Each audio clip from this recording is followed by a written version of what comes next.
Hey everyone, my name is Greg. I'm McCoy. And I'm D. We're from Chat. We're three Filipino American gay guys discussing topics about culture, LGBTQ identity, politics, even love. Or the lack thereof. Here we go again. Okay. We also cover family dramas and everything your tita baby and uncle boy don't want to talk about. You can find us on Apple Podcasts, Spotify, or wherever you listen to your podcasts. Hi, this episode is not suitable for everyone. Parental guidance is advised. We are Bunk Collective.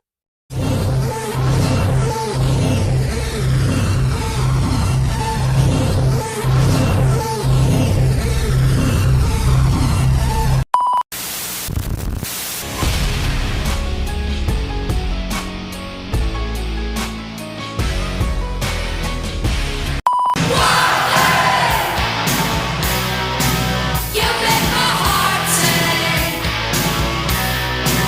You make everything groovy. Come on, wild thing. Welcome to your unfiltered Tagalog Wrestling Podcast.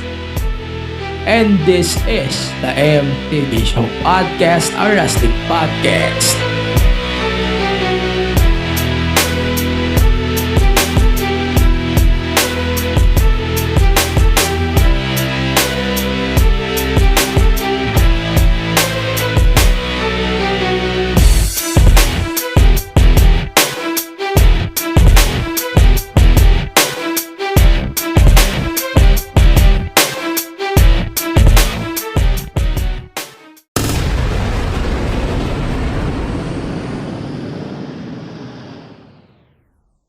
Ayan, okay na. Putik na yan. Let's go.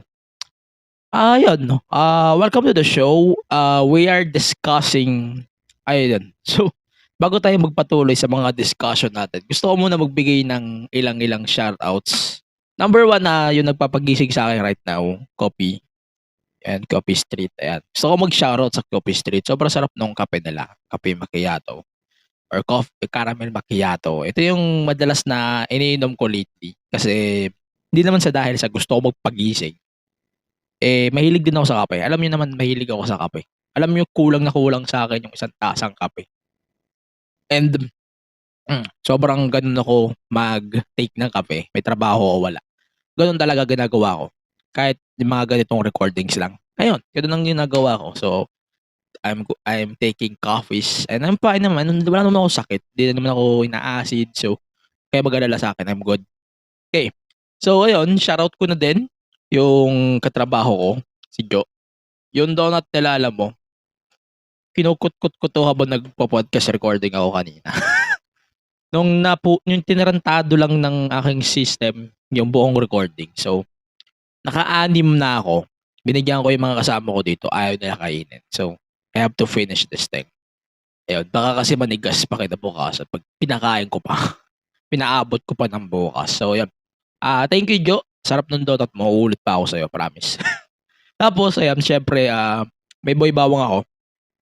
Just in case lang nagutumin ako during the recording. So, kung nagkukut-kut ako, alam niyo na kung bakit. Tsaka na, shoutouts din sa TCL. So, TCL, thank you sa trust, sa tiwala nyo sa akin.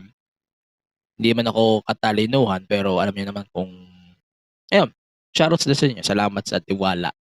At I assume, or assure, na we're going to do our best, here the best. Pero ayun, shoutouts, baka naman. Di joke lang. Then, hindi tayo magpapatagal. Salamat talaga sa tiwala. And I promise that we're going to do our best in our business. Ayan. And then, hindi ka naman mapapangako na hindi mawawalan ng wrestling sa atin. Hindi, joke lang. Ayun, thank you sa inyong pakikinig dito sa show. Every week, sana makinig pa rin kayo kahit paiba-iba na yung schedule ng show. Hindi naman in a way na paiba-iba. Sinusubukan ko siya i-fix ng Saturday, Sunday. Hindi naman dahil yun ang rest day ko. Hindi eh. Sinusubukan ko siya i-fix talaga ng Satsan. Kasi Friday. Hindi naman dahil ayaw ko mag-Friday. Fridays kasi daming ganap din aside sa work ko. Pero yun, pinifix ko talaga siya ng Satsan. Ayun, I wish na sana makasunod din kayo sa mga episodes natin every week. on Spotify, Apple Podcasts, and you guys can follow the social media platforms of the show sa Facebook, sa Twitter, sa X, kung naman tawag yun dyan, sa IG, and sa rest of the social media platforms natin. Okay. So, marami tayong pag-uusapan ngayong linggo. So, umpisahan na natin itong sa TKO. So, TKO, natapos na yung merger last September 12. So, ito na. Official na yung TKO. Tabili na siya ni Endeavor sa merge na ang WWE and UFC sa isang company. So, ang tawag dito ay TKO Group Holdings Incorporated. So, si Endeavor na ang parent company ng WWE at ng UFC.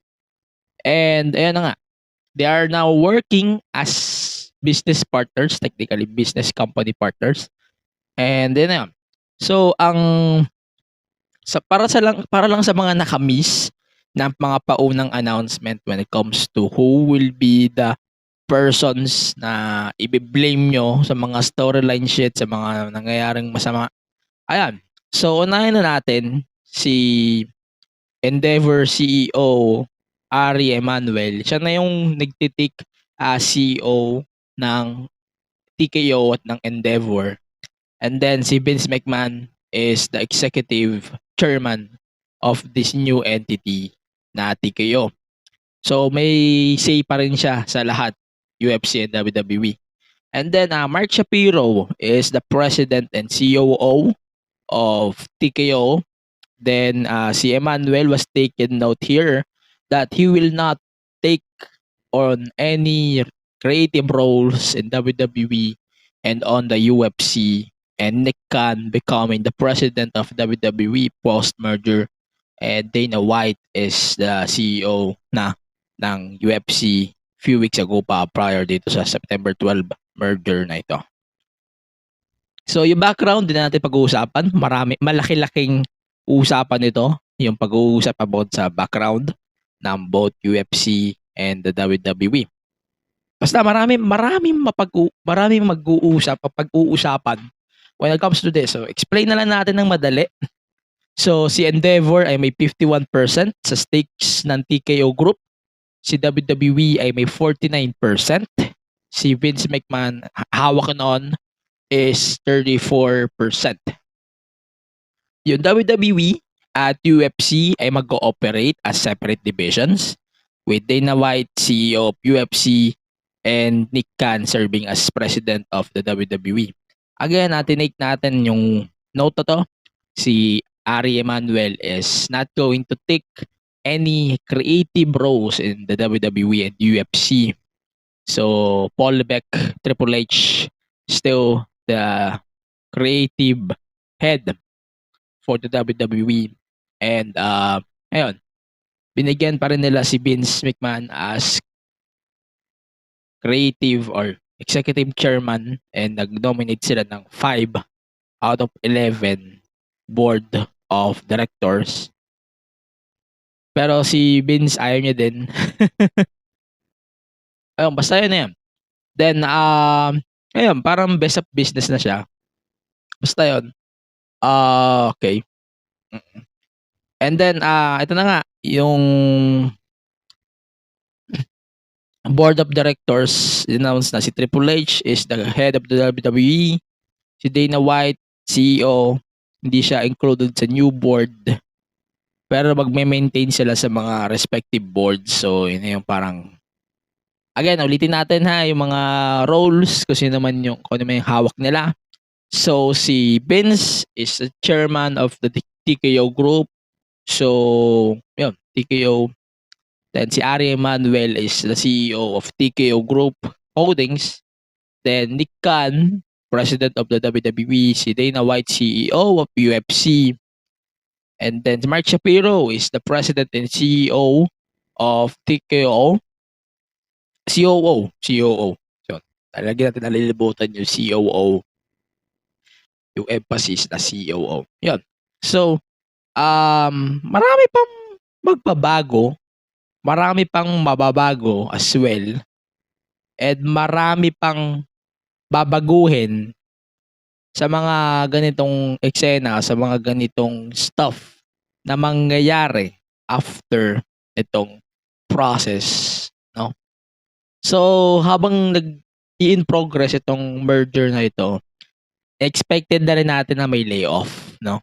So, di natin pag-uusapan kung sino-sino yung mga na-layoff. Yung mga na-layoff naman is mga backstage, tsaka yung mga corporate positions sa WWE. So, wala pa silang natatanggal na talents. So far, it's a good thing. Pero sana hindi na madagdagan yung mga natanggal. So, I wish all of them though on their future endeavors. Lahat. Maraming natanggal na mga big names na corporate positions. Notable na dito si, sinong tawag dito? Si yung asawa ni Ultimate Warrior, Dana Warrior, was also released from the WWE. So, yan, may email according to PW Insider. So, binigay ito ni Nick Khan. So lahat sinabi nila na lahat mag-work from home and mag-lay off na. So ito yung email, di ko nababasahin, masyado mahaba yung email. So ito lang. As part of WWE's transition into the TKO, we are evaluating our existing operations and system to identify potential synergies across the business. This effort includes workforce reductions which will take place tomorrow. So those roles na may impact will be notified by our HR. So yun, we're asking everyone to work remotely Friday, September 15th.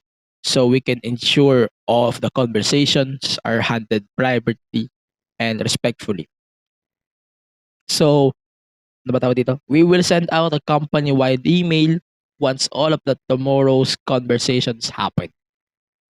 Thank you for all of your contributions and dedication. So, di na tayo mag-mention ng mga names, no? Mahaba yung listahan ng mga names doon, no? 50, mga 100 plus na yung mga natanggal sa WWE as of today's recording. Sana wala na talaga madagdag. And, tawag dito, lahat ng natanggal is from the corporate positions. Wala pang talents na natanggal. Mga matanggal, mga Hall of Fame lang naman. Most likely si Dana Warrior is the most notable one na natanggal. Pero sana wala na madagdag. Sana wala na madagdag na matanggal. And ayan, ano ba masasabi ko sa TKO? Hindi mo na ako magbibigay ng opinion kasi hindi pa natin gano'ng ramdam. Ang nararamdaman pa lang natin is the pro, no? Which is parang hindi naman natin nararamdaman masyado yung TKO. Sa ngayon, at least sa ngayon, di pa natin naramdam. Pero sa mga katagalan, mararamdaman natin sila. Pero hindi pa ako pwede magsalita. It's like pinapangunahan ko yung sarili ko na magsalita kahit hindi pa naman nangyayari yung majority o yung mga big things. Sabi ko nga tawag dito big thing. Sorry about that. Yung mga big things hindi pa nangyayari. So, hindi muna ako pwedeng magsalita about how things will work out sa WWE and UFC under this new merger between the two companies, WWE and UFC. But keep in mind na rin habang kayo'y nakikinig sa akin right now that things will be remaining the same unless there's something changes or may something stuff na aasahan natin coming days, coming weeks. Pero yung sana yung tiwala nyo kay Triple H before bago siya maupo, ganun na rin sana yung bigay nyo kasi si Nick Khan naman, mabait na tao naman yan si Nick Khan. Hindi naman yan kasing kakupal ni Vince. Pero ayun, like what I said, mahaba and mataas yung expectation ko sa TKO. Pero hindi muna ako magbibigay ng hindi muna ako magbibigay ng feedback kasi masyado pang maaga.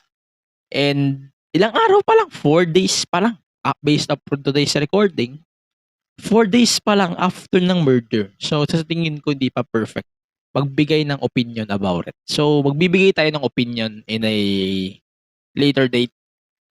Doon na lang natin pag-usapan ko yung mga masasabi ko sa Warner o dito sa deal na to, sa merger. Kung ano ba yung pro and con ng TKO, yun na lang siguro yung pag-usapan natin in the later date. No? Yan. So, mag-proceed na rin tayo. Kung total, nandito na lang din tayo sa WWE. So, let's start with the SmackDown. So, The Rock Johnson appeared on today's SmackDown. Surprising? Sakto lang. Sakto lang. I would say sakto lang. Kasi he appeared on the Pat McAfee show earlier prior to the broadcast of SmackDown. Kaya medyo less surprising na siya sa akin. Hindi na siya ganong surprising. Pero kung hindi ka manonood sa ESPN, if you're from the States, di ka nakikinig sa wrestling news about The Rock, like appearing on TV, okay. Sige, pagbibigyan ko kayo dyan. Pero ako kasi na-surprise pa rin ako. Kahit nakita ko na yung mga news na possibly Rock will be appearing tonight, okay, sure. Pero na-surprise pa rin ako. So, The Rock made his return, Pat McAfee made his return, and The Rock returned on TV. So, typically, they're doing this nostalgia bullshit. Si Austin Theory is acting like a fucking Stone Cold Austin. Ayun. So, ang ganda lang ng segment. Wholesome in a way, yes. Pero, yeah. It's always good to see The Rock in a WWE ring. Pero, iba na yung pakiramdam ko kay The Rock lately.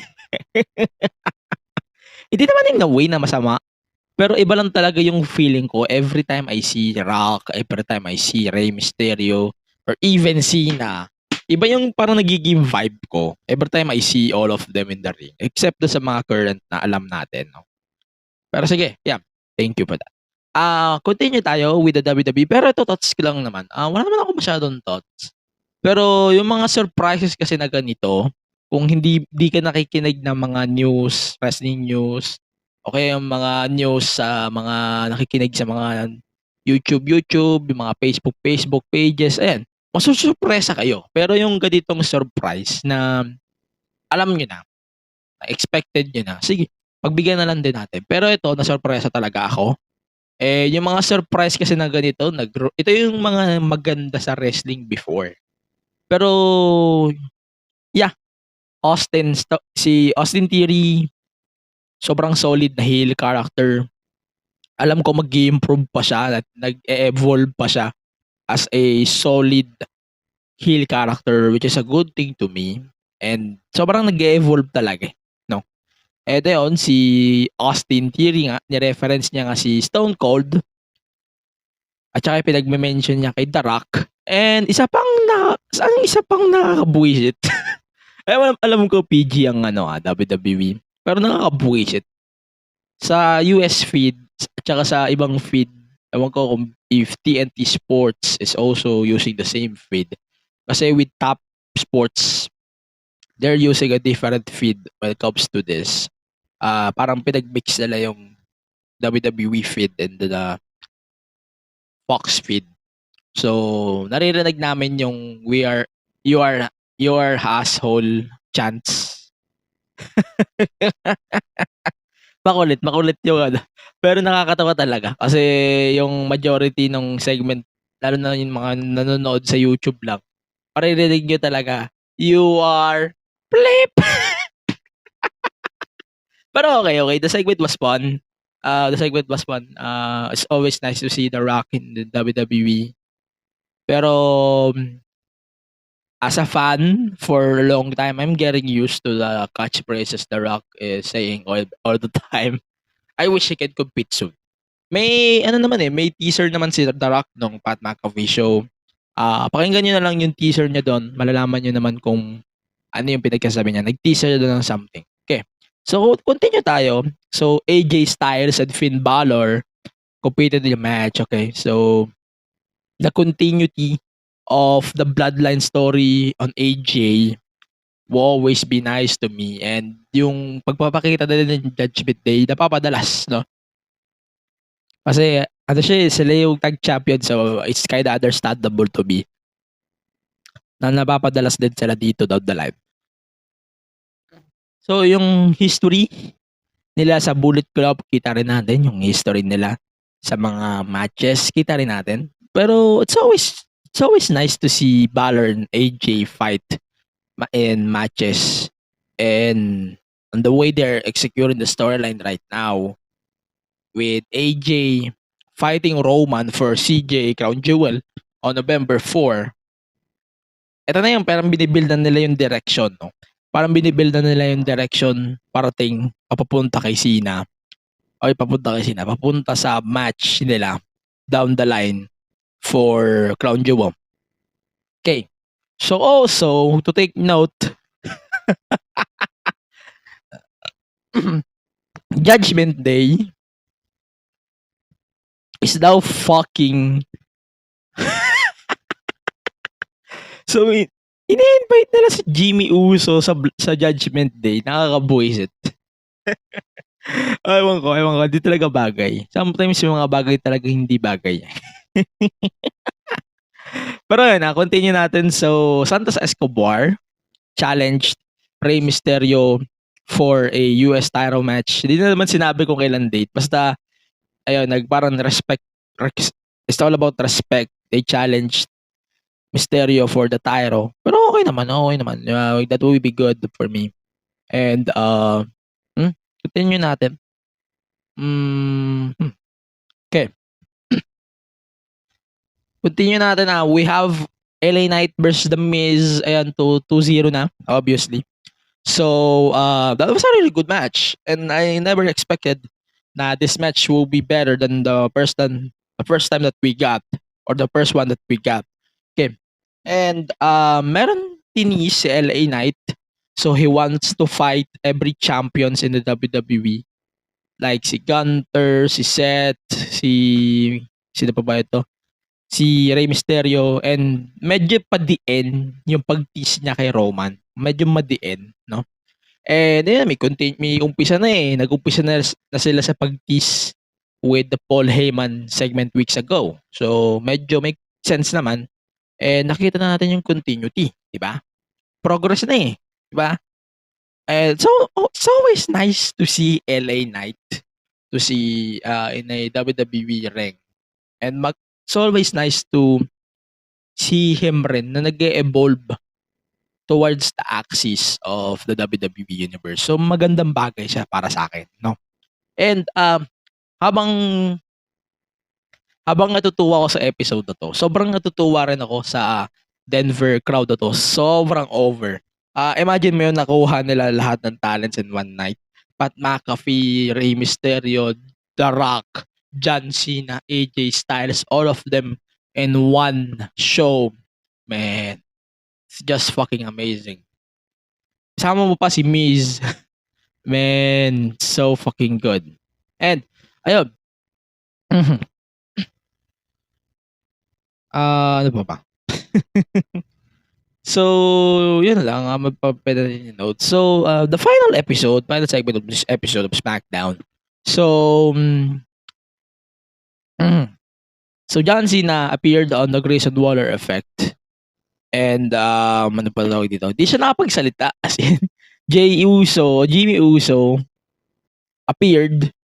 And, ayun, nagharap sila ni Jay, ni Jimmy nga. Then, nag-brawl nga sila. Solo Sikoa jump in. AJ Styles is on the ring. And ayun, nag-shake hands sila ni Cena afterwards. It's bringing me to the vibe na nangyari noong 2016-2017. Man, that is gonna be good for sure.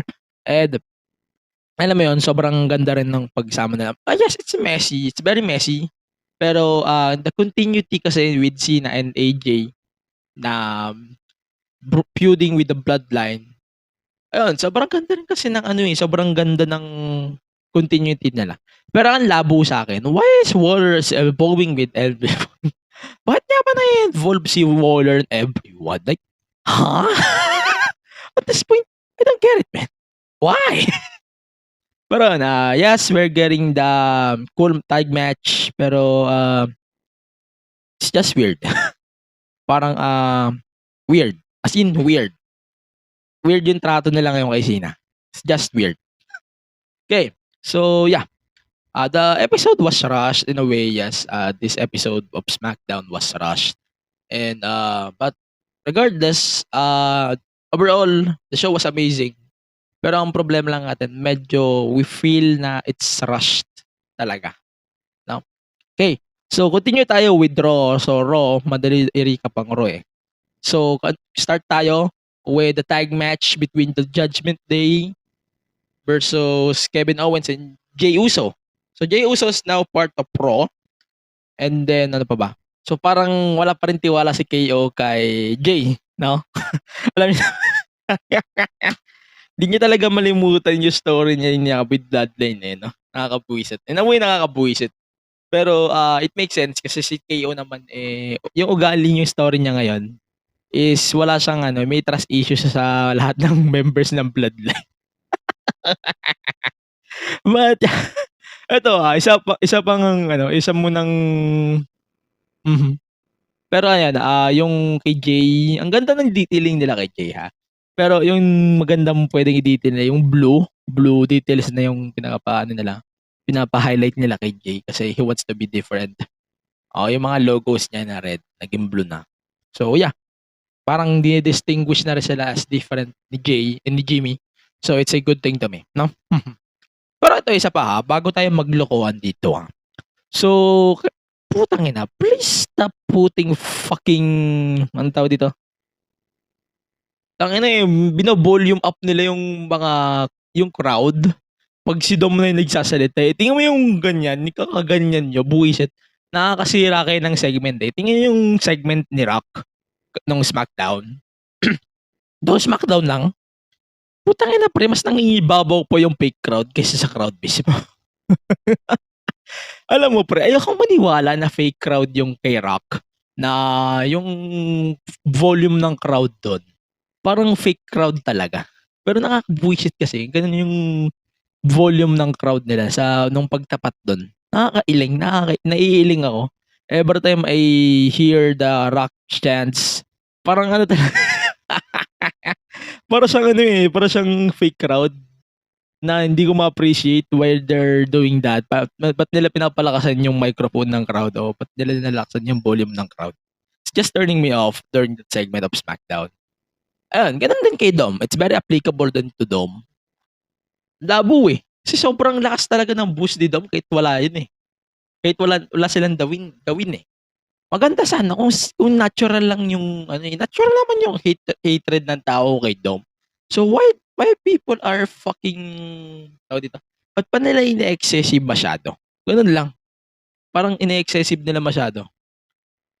Okay, continue natin, no? So we are getting Gunter. Gunter, of course, defeated Chad Gable to become the longest reigning Intercontinental Champion of all time. So, he was asking for a rematch for the title. And si Gunter is rejected the challenge. Pero predictable kasi, yes. Pero that will be great. Pero ito gusto kong mag-spectate nga tayo. Malapit na ang Royal Rumble. In-announce na siya for January 27 in Tropicana Field in Tampa daw, whatever. Pero nag-expectate na ako Sa tingin ko, hindi kailangan ni Cody manalo ng Royal Rumble para lang malusot. Tawag dito? Hindi kailangan ni Cody manalo ng Royal Rumble para lang malusot sa story ni Rock. Hindi niya kailangan ng Royal Rumble kasi nung WrestleMania pa lang, justified na yung shot ni Cody if he will fight him again sa WrestleMania 40. The Rock is the one who needs to get himself a shot. Siya yung nangangailangan ng pag-earn ng shot. So, kung hindi man siya manalo ng Royal Rumble, okay. Pero ang kino-consider ko kasi na mananalo ng Royal Rumble, it's either member of the Bloodline, specifically solo si Kowa, o kaya si Gunter. Gunter is definitely one of the guys. Sana habang IC champion siya, maging Royal Rumble winner din siya. Then eventually, kung pipiliin niya si Seth, talunin niya si Seth, then i-vacant niya yung IC title. So therefore, mayroon pa ding active title na pwedeng gamitin for the other talents sa Raw. Okay. But that will be great. Okay? So, Drew McIntyre's turning heel here. And yeah, they are basically double third ni Jey Uso. Parang nag-double third na sila. But yeah, it's a good direction din. Papunta rin sa good direction ang WWE when it comes to Drew. And si Drew kasi mas badass siya tignan pag ano eh. Parang heel siya. Mas badass talaga si Drew. So, hindi ko na masisisi. Hindi ko na masisisi. So, continue natin. So, Tommaso Ciampa, Alpha Academy versus Imperium. Alam niyo magandang laban to. Napanood ko to. And notable here, ang nag-book nito is si Bobby Roode. O sino nga ito? Bobby Roode pa. Yeah, si Bobby Roode nga. And that was amazing. That was an amazing fucking match. And if you're going to ask me, this is definitely one of the best matches ni Gunter since he won the title. Wala akong pakialam ko 6-man tag to, but this is definitely solid. Then, main event, Rhea Ripley versus Raquel Rodriguez. Okay lang. Pero ito, tong match na to, kumpara sa match nila ng Payback, walang clear finish. So, Nia Jax made her return and she attacked Raquel Rodriguez. Okay, ito guys, bago tayo maging offensive sa mga tao, bibigyan ko na kayo ng heads up Hindi ko ayaw si Nia. Hindi sa ayaw ko kay Nia. I just feel that Nia is being thrown out of place here. Pero yun, Nia made her return to the WWE attacking Raquel Rodriguez and she attacked Rhea Ripley as well. Okay lang naman dito. It feels unnecessary. We're good with Nia. Nia is a good guy here in the show. Pero it feels like why we're going to get this? Why we're getting this shit? Why? But yeah, Nia Jax getting the shot here. Pero yeah, si Nia, definitely, she's working her ass up and medyo namamayat na siya, so which is a good thing for me.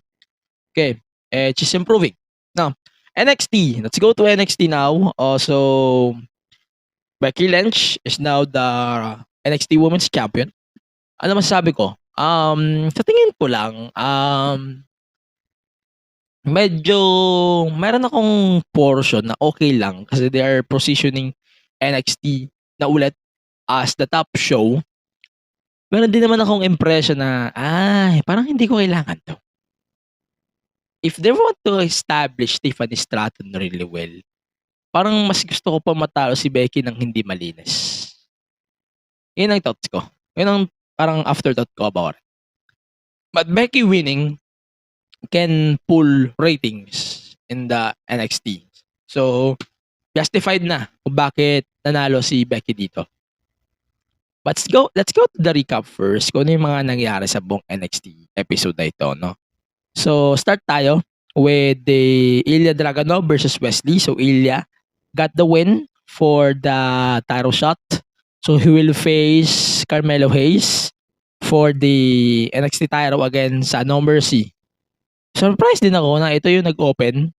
Sobrang memorable kasi, sa totoo lang. Yung Ilya versus Melo. Sobrang memorable niya. Like, holy fuck, that was amazing.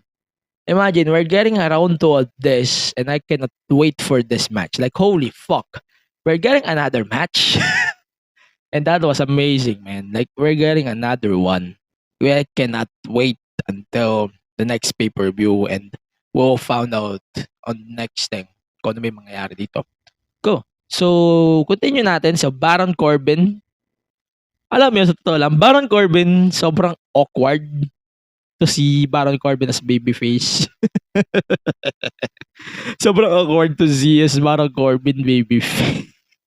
Ewan ko. Ano ba masabi niyo kay Baron Corbin? Baron Corbin is a babyface now.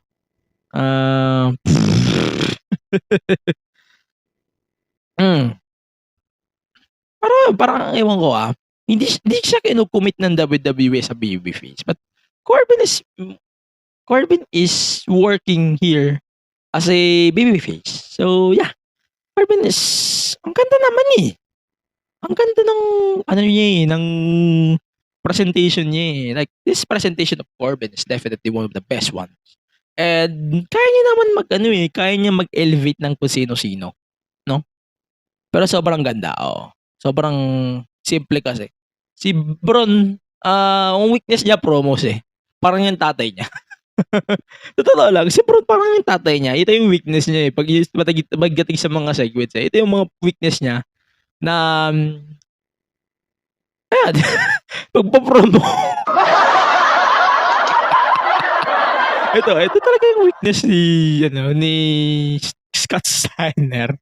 Namana niya rin. Sobrang weak din kasi ng pagpopromo ni Bron. What niya? Justify naman yung promo niya. Well, it's well justified. But, okay, we're good. Sobrang weird pa din to si Corbin as babyface though. So, yeah. Okay, continue natin. So, meron updates for the tournament. May tournament, di ba?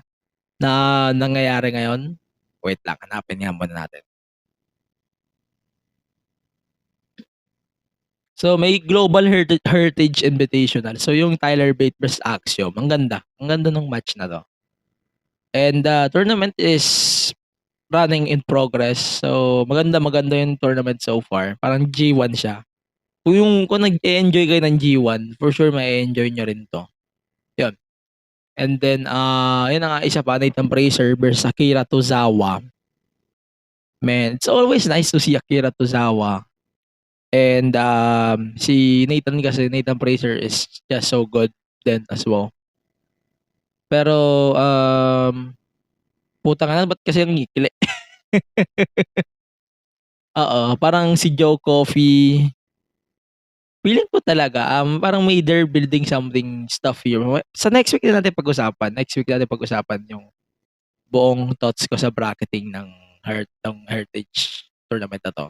Pwede natin siya pag-usapan next week, no? Yun. Main event, Tiffany Stratton versus Becky Lynch. Like what I said earlier, it feels na dalawang bagay. Number one, feeling nila they're going to elevate NXT Women's Title and NXT in general by putting Becky Lynch as the main face of the Women's Division now. So, kung hindi kaya ni Dom, sana kayanin kay Becky. Yun lang yun. Pero Becky winning the title is kind of make move din sa akin when it comes to her accomplishments. She's now a Grand Slam champion. So, good thing siya sa akin. However, sana may play lang to. Sana magandang tao, magaling na tao yung pag-trapan nito. I would love to see Cora Jade winning the title. I would love to see Tiffany getting the title back without pinning Becky. And maybe si ano din, sino nga ito? Si Dana Brooke. Dana Brooke deserves her flowers here as well. Si Lyra Valkyria. That would be great to see on the picture then as well of NXT Women's Title. Pero yun, this is absolutely a war. Definitely. Si Becky, dinala niya dito si Tiffany sa limit niya. Na alam ni Becky na kaya talaga ni Tiffany. They are just giving Tiffany, parang hinayaan nila mag-shine si Tiffany dito ng malala. So that's why I really love the match. Becky is definitely sure. Sobrang galing kasi ni Becky. Becky in a way is so fucking good. Established na siya. So we know kung paano niya madadala yung isang bagong talent o paano siya magdadala ng isang talent. So showing this match alone, sobrang galing. Sobrang ganda niyang galaw ni Tiffany dito. And Tiffany is definitely ready for the main roster na after this, and I cannot wait to see something more on Tiffany down the road. Sobrang solid. Sobrang ganda. Sobrang ganda talaga nung galing. Sobrang galing talaga ni Tiffany dito. And ang dami na nakaabang. Oh. So, after nito, marami ma-elevate sa women's division. So, may Roxanne, may Tiffany, may Lyra, may Kiana, James, man. Getting this something, I swear to God, we're going to get some stuff here. Basta yun. Tiffany, nag-shine siya sa buong run niya as NXT Women's Champion, and I cannot wait to see Tiffany getting her moment, getting her flowers after this na mas maganda pa. And she will get her flowers once na, ayan, mag-promote siya sa main roster. So, yun lang naman. Dynamite is coming up in a moment. We are going to talk about that in a moment. And we're going to predict AEW Grand Slam as well. And we're going to do a recap din of Impact 1000. Impact 1000. Din kasi ngayong linggo at next week. At pag-usapan na natin yung FPWST. Bibigay tayo ng thoughts and opinions towards the first episode of the show. No? So, pag-usapan lang natin ng maikli. No? Yun. So, we're going to take our short break as we check on our bunkmates here on Bunk Collective. Annyeong, we are One to Sarang. Your next favorite Hallyu podcast. We talk K-drama. Ang daming kilig every time Oh my we God. hear K-drama. We also talk K-pop. Yung feeling ko sa 17 na they bring me so much happiness. And we live to entertain. What you gonna do when Tiki Steak in front of Check us out now on Spotify and Apple Podcasts. Also on YouTube. Join us sa Tawanan at Kwentuhan from One to Sarang. Naguulat mula sa shore na kasing Pretty Ko. Bringing you the latest and greatest. And diving deep into the cool waters of BLs and GLs. And every kind of love there is. We are the Shippers. Sail with us as we watch our favorite queer love stories. And update you about the latest every week. Kaya tara, sakay na as we sail the open seas. With new episodes Mondays and Wednesdays on all major podcast streaming platforms. Sakay na you, let's go. Hey everyone, this is Mo Twister, and you're listening to the Kingdom Podcast with the voice DJ Yuki. That was the OG, Mo Twister, promoting this podcast. If you like Korean pop culture, or know someone who does, then get into it, and visit our Facebook, Twitter and Instagram pages at the Kingdom Pod PH. We're proud to tell you that this is one of the premier shows to go to for your weekly dose of K-pop. So drop everything and listen to the Kingdom Podcast. Available in all your podcast streaming platforms. Join us! Ayun, welcome back to the show. So, pag-usapan na natin Dynamite. Start tayo sa Dynamite. So, Samoa Joe is the number 1 contender for the AEW International Championship. Marami na rin na official na matches for Grand Slam tsaka sa Wrestle Dream. So magbabasa-basa muna tayo ng mga rumor mill. Abangan dito tayo sa AEW coverage. So si AEW, nireport ito ni Andrew Sabian, kung naman pangalan niya, Maskman Podcast. Nireport niya yung Max is mag-ooperate na by Full Gear by 2024. Yung Max, yung AEW pay-per-view sa Max is plano daw nakaset. It's either Full Gear o kaya sa 2024 by January. So wala pang full pay-per-view calendar ang AEW na monthly. Pero mag-a-adapt sila sa monthly pay-per-view. So tignan din natin kung paano magiging progress ng mga AEW PPVs pag monthly na yung kanilang mga pay-per-views. Dagdag na rin natin yung mga matches naman na made official for AEW Wrestle Dream. Number 1, definitely Bryan Danielson versus Zack Sabre Jr. Then yung kay Hangman Adam Page versus Swerve Strickland. Tapos Konosuke Takeshita versus Kota Ibushi. Marami pa mga official sa Grand Slam at saka sa Wrestle Dream sa parating na pay-per-view nila on October 1st in the States. So yun Samoa Joe versus Roderick Strong. Samoa Joe beating Roderick to become the number 1 contender for next week's match versus MJF at AEW Grand Slam. Pag-usapan natin yung prediction ko doon, but this match was so good. Joe establishing himself as the number 1 contender is very justified. And we're getting something new on this feud pa rin with MJF down the line. Then ayun, there's a 4-way match. Britt Baker, Hikaru Shida, Nyla Rose, and Toni Storm So, Tony Storm won the match. He became the number 1 contender. Medyo hindi rin clear sa akin if Tony Storm is no longer part of Outcasts. Medyo hindi pa siya klaro. Pero sana maklaro siya in the next couple of episodes. Yan. Then, Jericho and Sami confronted themselves ahead of their match at AEW Grand Slam. Okay, wala naman ako pake. Pero yun lang. Continue na tayo. So, mga rumor mill na tayo. So, Jade Cargill by Fightful reported that she's now leaving AEW and magbabaw na siya sa WWE. So, may assurance lang ako dito that si Jade Cargill, she will get her... And sa totoo lang, si Jade Cargill naman, sobrang, alam mo yun, sobrang charismatic niya. Sobrang galing niya ring sa ring. Ang hindi ko lang gaanong gusto kay Jade, di pa siya pulido. When it comes to moves, ganyan, di pa siya gaanong pulido. When it comes to her hitting some moves, di pa siya sobrang pulido when it comes to it. But she's so freaking good. Ganda ng character niya. Ganda ng character work pati. Tsaka ng ethic niya. Maganda. So, Jade Cargill, kung sino naman makakuha sa kanya, kung WWE man o Impact, malaking gain sa promotion ang kukuha sa kanya. Yung pagsalin niya sa WWE or AEW man. Malaking bagay yung makukuha nila sa dito.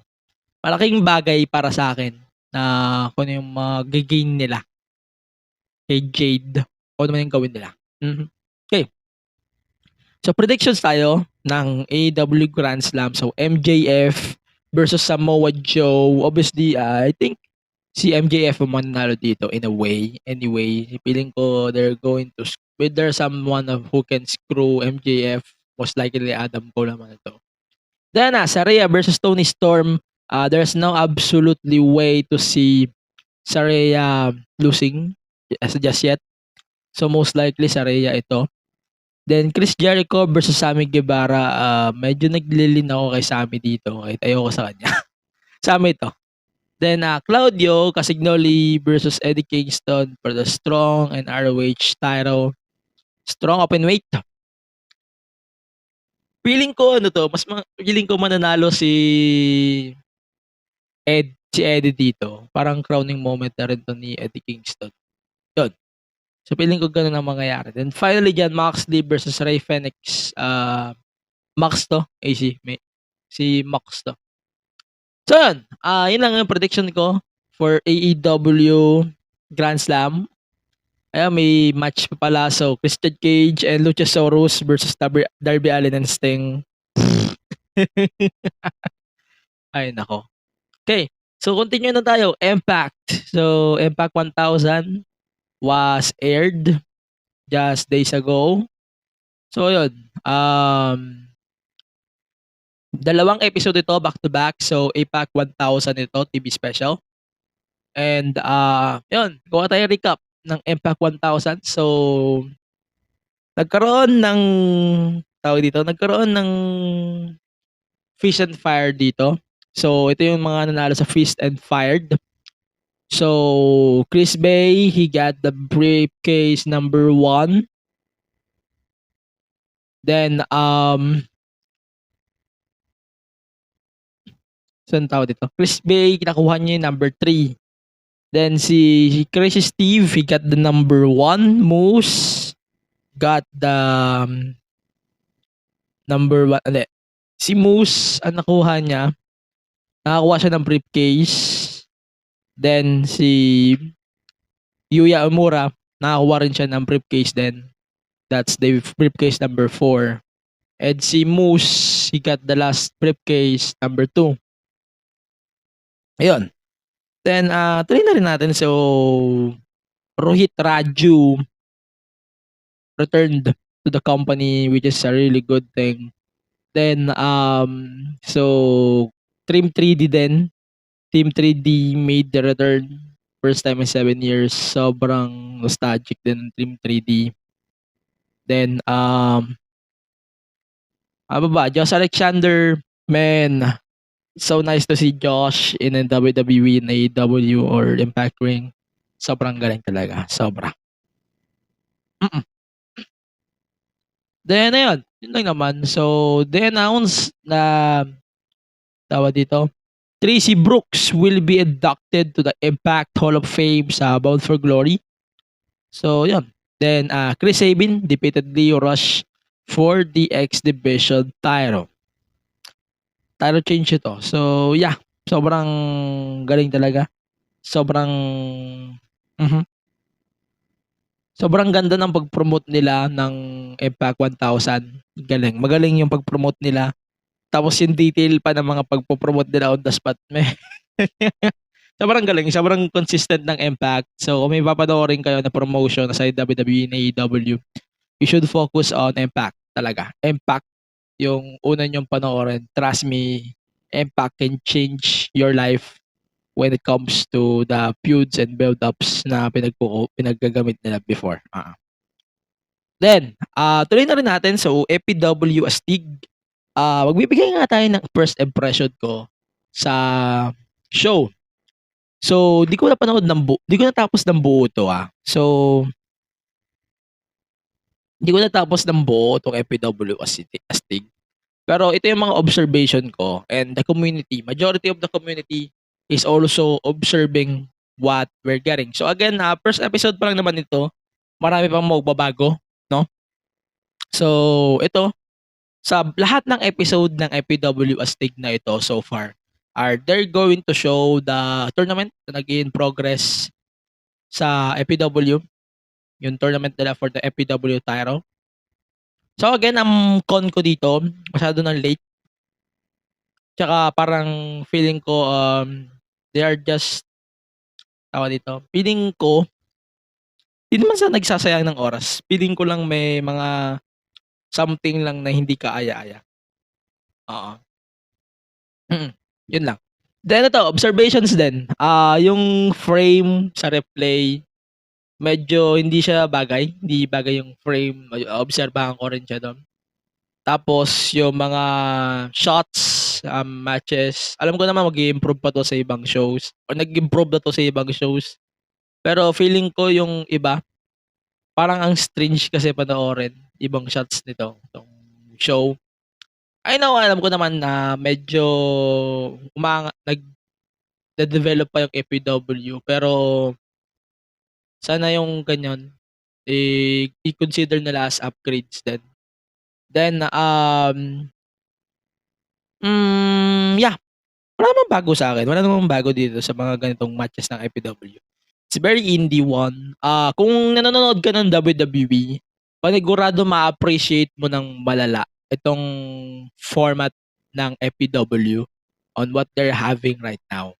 And yung 4 versus si Idol Martinez, for sure ma-appreciate nyo to. At least ma-appreciate nyo para sa akin. Then, yung mga presentation nila kagaya sa WWE, yung pag-hologram. Di ako fan nun. Sorry, no offense, Pips. Pero, di ako fan nun. Sana, yung gawin na lang nila is yung pakita na lang nila yung detail na like, customized na nameplates, ganyan. Mas okay sa akin yun. Pero yung kanon na may hologram din, parang ang off-brand. Hindi ko siya type. At parang off. Basta ang off niya sa akin. May way na sobrang off niya. Pero mag-improve naman siya sa ibang episode. Sana mag-improve pa. Yun, isa pang noticeable, parang ang weird sa akin na may win-loss record sila. Pero nag-start sila ng airing doon sa episode na nagkakaraw na sila ng EPW champion. Parang ang weird. Sorry, parang ang weird sa akin. Ang weird sa akin ng ganun. Siguro dapat doon sila nag-start ng undefeated ng record system nila. Sa first episode when they recorded the first live taping. Hindi. Parang nag-start sila mag-build ng streak o mag-build ng ganyan. Mag-establish ng streak nung nag-una na sila mag-shoot ng episode ng yung anniversary, yung comeback nila, yung October show nila. Parang doon sila nag-start magbilang. Pero parang binibilang din nila yan dito na ay ito si Mike Madrigal 02 na ito. habang papunta dito.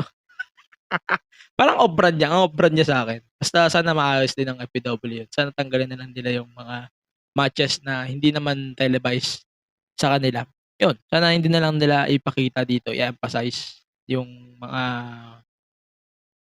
numbers na yun. Sana hindi na lang nila ipakita. Hindi rin naman nila ipapakita yung tape doon. No? Yung mga indie fans, for sure yung mga WWE fans, yung mga indie fans, makare-relate kayo dito sa presentation on how FPW is doing there. Definitely. Kung naalala niyo yung WCPW, ito yung una kong naalala when it comes to FPW presentation nila. Pero yeah, the presentation looks fine to me. I know mag-i-improve pa naman to. Okay. Babalik ako sa FPW talks every 2 weeks. So medyo yeah, hindi ko gaano dadalasan, pero same lang naman with MWF. So I don't really talk about MWF here in the show para lang transparent ako. Pero siguro dadalasan natin yung ganito, MWF, FPW. And then, two matches in 40 minutes in a 40-minute show. Sakto lang. I guess. Sakto lang. May mga promos naman in between. So, maintindihan ko siya. Okay lang. I know, alam ko naman mag-i-improve pa siya down the line. Ano pa siya. Di naman lagi 40 minutes. No? So, yeah. Sa tingin ko mag-i-improve pa FPW dyan. So, props pa din sa kanila for releasing amazing show, mga ganitong wrestling shows. And alam ko mag-i-improve pa din sila when it comes to this. Marami akong reklamo sa MWF sa mga video on demand nila. Pero feeling ko, hindi naman ako magiging bias pag sinabi ko na pangit din ng presentation ng FPW sa mga ganito nila. Di ba? Sobrang nalala niyo yung reklamo ko nung Republika. Na sobrang pangit ng lightning nila. Ayun, medyo inaayos nila yung lightning. And lightning, gumaganda na yung lightning ng mga MWF shows, to be fair. And yung lightning ng Road to Fate, kung napapanood na siya sa Arakopa nila, ang ganda na. Dumidepende lang talaga yon sa labo ng TV Plus mo o kaya sa linaw ng napapanood mo sa Gank o kaya sa Facebook. Ayun, it will depend lang din talaga. No? Pero yeah, sana yung clips ng FPW mag-improve pa yung sa nasa ring and ATP medyo parang ang off kasi minsan pagka nakafocus doon. Ayun, alam ko naman mag-improve pa din naman sila doon. First episode pala naman. So medyo ititik slide ko muna ng konti ito. Pero yeah, double all. Tangin ko na lang kayo. Kung papapiliin ka ng maganda, anong mas papanoorin mo una? MWF o FPW? Let me know in the comment section. Let me know in the platform so we can talk about it at some point. Pero, ayan muna. So, kung gusto niyo pa pag-usapan din yon somehow, we can talk about it soon. But for now, let me know what your thoughts about FPW Astig. Let me know on the social media platforms of the show. So therefore, we can talk about it as well. Na? Yun. So, picks of the week. So, superstar of the week natin is definitely Gunter. You deserve it since you ended yung streak na yun ng reigning champion. I'm considering Orange Cassidy too on that. Then, our woman of the week, definitely si Tiffany Stratton. So, bigyan ng praise si Tiffany Stratton.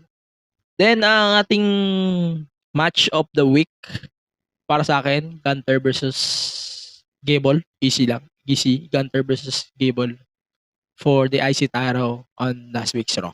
So, yan. Kung ano yung masasabi nyo on the matches, let me know on the social media platforms. Let me know what do you think of this week's episode of the show. Let me know in the podcast platform. So, yun na nga. Dito na tayo tatapos. So, please follow the podcast on all of the social media platforms. Facebook, X, Instagram, Twitch, TikTok, Threads, the rest of the podcast platforms at the MTG Show Pod. You can support us as well on Patreon. Syempre, patreon.com/the MTG Show Pod. You can support the whole Bunk Collective on our social media platforms, Facebook, X, Instagram, and our website, thebunkph.com, and our website, thebunkph.com. Ayan, yung amin palang tag username is @thebunkph. Yan. Then, you can join our Discord server, Bunk and the Show. Follow nyo lang kami. Please listen to the podcast every weekends sa podcast platforms. Siyempre, Spotify, Apple Podcasts, Google Podcasts, and the rest of the podcast platforms. You can rate the podcast 5 stars at 6 in Tokyo Dome. Ayun.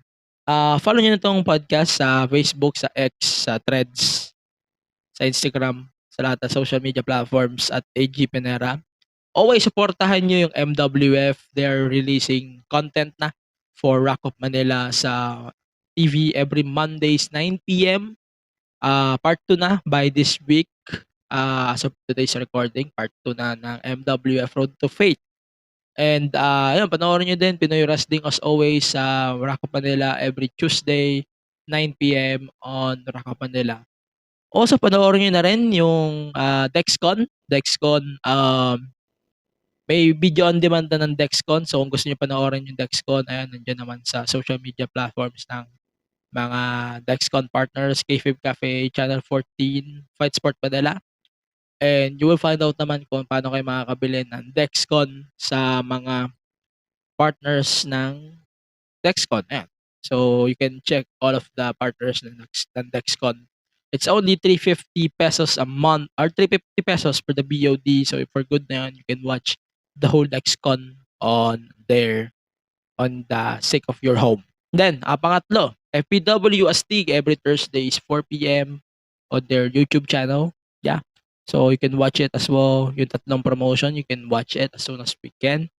And, yun. As always, dito sa podcast, you can support all of the podcast of Bug Collective.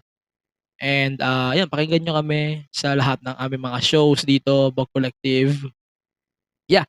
Ayun, also, notice na rin natin, take note na rin natin yung latest episode ng The Kingdom Podcast. They're talking about the Blackpink's fate and kung ano yung mangyayari when Lisa didn't sign, kung hindi na siya mag-sign ng contract with the YG Entertainment. You can listen to DWI on the social media, sa YouTube at sa Spotify ng podcast, The Kingdom Podcast. You can follow it on the social media as well at The Kingdom Pod. Yun, podcast din siya ng Bug Collective. So you can support The Kingdom as well. Shout out to my producer, Yuki, of The Kingdom Podcast. So yan, that's it for today's episode of the show. Always stay safe, stay reso. In behalf of Yuki ng The Kingdom Podcast, this is episode number 181 of the MTA Show Podcast in cooperation with Bug Collective. Let's see you on the next episode of the show. Bye-bye for now and see you on the next one.